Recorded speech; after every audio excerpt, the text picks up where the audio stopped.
English Listening Daily. Level 2 Day 21. Best Friends for Life. Natalie and Gigi were best friends. People often think that they were sisters. They worked together on everything. They told their deepest secrets to each one. The two met when they were in middle school. Since then, the two had been inseparable. They were enrolled in the same college. Though they had arguments from time to time, they would always reconcile. They were in the same classes. College life could be challenging, but the two held on together. They were excellent scholars.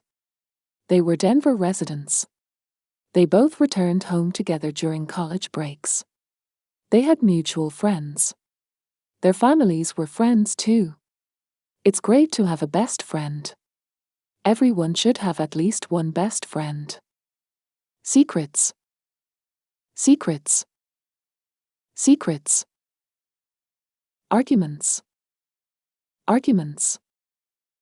Arguments. Reconcile. Reconcile. Reconcile. Scholars.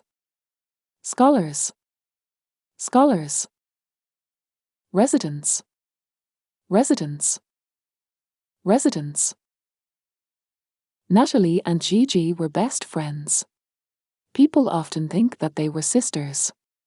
They worked together on everything. They told their deepest secrets to each one. The two met when they were in middle school. Since then, the two had been inseparable. They were enrolled in the same college.